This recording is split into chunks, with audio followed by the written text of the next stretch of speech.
ई मित्र खोलने के बाद दो एग्ज़ाम देने होते हैं। एक होता है प्री एग्ज़ाम और एक होता है मेन एग्ज़ाम। प्री एग्ज़ाम क्या होता है उसके बारे में ऑलरेडी एक वीडियो मैं बना चुका हूँ। ये वाला वीडियो है, इसका लिंक इसी वीडियो के नीचे अवेलेबल है। इस वीडियो को देख के आप ये जान सकते हैं कि ई मित्र प्री एग्ज़ाम क्या होता है।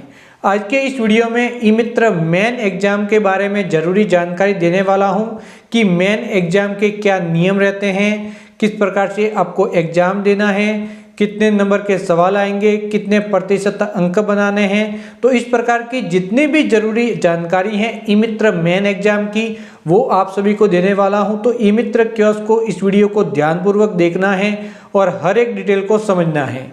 अगर कोई भी गलती रह जाती है और आप समझ में चूक जाते हैं तो हो सकता है कि आपका ई मित्र कियोस्क बंद हो जाए। तो एक बार वीडियो ध्यानपूर्वक जरूर देख ले। तो स्टार्ट करते हैं वीडियो। सबसे पहले हम बात करते हैं कि ई मित्र जो मेन एग्ज़ाम होता है वो होता है 1.5 घंटे का। 1.5 घंटे के अंदर आपको 100 सवाल पूछे जाते हैं। तो आपको 100 में से कम 60 क्वेश्चन सही करने हैं, यानी कि 60 सवालों के जवाब सही देने हैं। अगर आपके 60% अंक आ जाते हैं तो आपका एग्ज़ाम क्लियर हो जाता है। अगर आपके 60% अंक नहीं आते तो आप फेल हो जाते हैं और आपको ये एग्ज़ाम वापस देना होता है।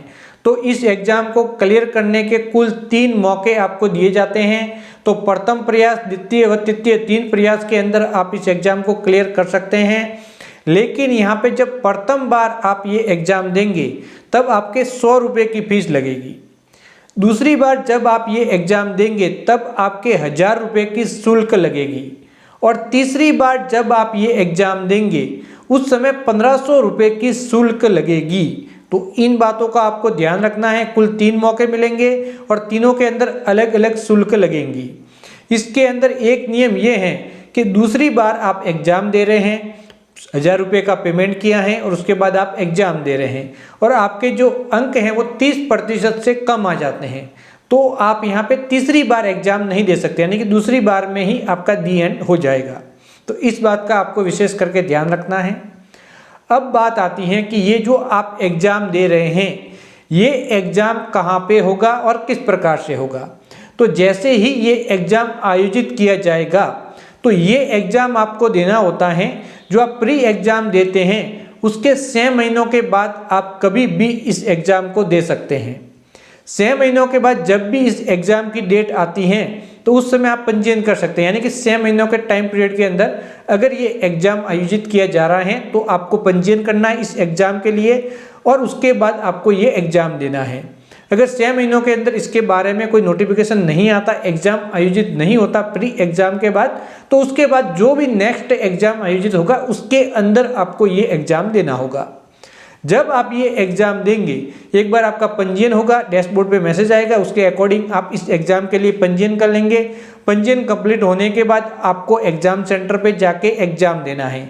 तो एग्ज़ाम सेंटर कहाँ पे दिए जाएंगे ये सबसे महत्वपूर्ण है कि क्या ये ई मित्र कियोस्क पे होगा। अगली बार जब ये एग्ज़ाम हुआ था उस समय ई मित्र कियोस्क पे हुआ था, लेकिन अब की बार इसके अंदर थोड़ा सा बदलाव किया गया है। जो जानकारी मुझे मेरी LSP से मिली है उसके अकॉर्डिंग मैं आपको बता देता हूँ कि यहाँ पे ये जो एग्ज़ाम होगा वो ब्लॉक DOITC ऑफिस के अंदर हो सकता है या फिर जो RKCL के ज्ञान केंद्र होते हैं वहाँ पे हो सकता है या फिर यहाँ पे DOITC के द्वारा कोई भी परीक्षा केंद्र चयनित किया जाता है तो वहाँ पे हो सकता है। तो ये 3 अलग अलग ऑप्शन दिए हैं, वहाँ पे इस एग्ज़ाम को आयोजित किया जा सकता है। तो जो डेट आप सिलेक्ट करेंगे उसके अकॉर्डिंग आपको वहाँ पे जाके एग्ज़ाम दे के आना होगा। जब आप एग्ज़ाम देंगे उसके बाद आपका रिजल्ट आएगा। रिजल्ट के अंदर 60% अंक आ जाते हैं प्रथम बार के अंदर तो आपका एग्ज़ाम क्लियर हो जाएगा। उसके बाद आपका यहाँ पे 2 साल के बाद वापस आपको ये एग्ज़ाम देना होगा। लेकिन अगर आप फेल हो जाते हैं तो उसके बाद दूसरे दौर के अंदर एग्ज़ाम देना होगा। दूसरे दौर के अंदर भी फेल हो जाते हैं तो तीसरे दौर के अंदर एग्ज़ाम देना होगा। तीसरे दौर के अंदर भी फेल हो जाते हैं तो आपकी ई मित्र कियोस्क ID बंद कर दी जाएगी। उसके बाद आप ई मित्र का काम नहीं कर सकते। तो कंप्लीट डिटेल में समझ चुके होंगे कि ई मित्र मेन एग्ज़ाम क्या है और किस प्रकार से ये एग्ज़ाम होता है। अब सबसे महत्वपूर्ण जानकारी, इस एग्ज़ाम के अंदर किस प्रकार के क्वेश्चन आएंगे तो मैं आपको बता देता हूँ कि ई मित्र पे जितने भी सर्विसेज अवेलेबल है जिस भी प्रकार की उन सभी सर्विसों से संबंधित मेन एग्जाम के अंदर क्वेश्चन पूछे जाएंगे। फॉर एग्जाम्पल राशन कार्ड से संबंधित, जन आधार कार्ड से संबंधित, सामाजिक सुरक्षा पेंशन योजना से संबंधित कहा जा सकता है, या फिर जाति मूल वगैरह इस प्रकार के सवाल पूछे जाएंगे। तो यहाँ पे इसके अंदर से जो भी सवाल पूछे जाएंगे उनके आपको सही सवाल देने होंगे। तो सिलेबस बड़ा सिंपल है, ई मित्र से संबंधित सवाल इस मेन एग्जाम के अंदर पूछे जाएंगे। तो आप कंप्लीट डिटेल में समझ चुके होंगे कि ई मित्र मेन एग्जाम, जिसे डिटेल्ड सर्टिफिकेट प्रोग्राम कहा जाता है, तो इसको आपको किस प्रकार से देना है, क्या नियम रहता है, मैंने स्टेप बाय स्टेप आसान भाषा में जो हो सकता है, जो कि आपको आसानी से समझ में आ सके, उस प्रोसेस के थ्रू समझाने की कोशिश की है। जानकारी अच्छी लगी हो तो चैनल को सब्सक्राइब करके ऑल नोटिफिकेशन ऑन करें। इसके अलावा प्री एग्जाम के बारे में जानना है तो इसी वीडियो के नीचे लिंक अवेलेबल है, उस वीडियो को देख के आप कंप्लीट डिटेल में समझ सकते हैं। तो बाय बाय दोस्तों।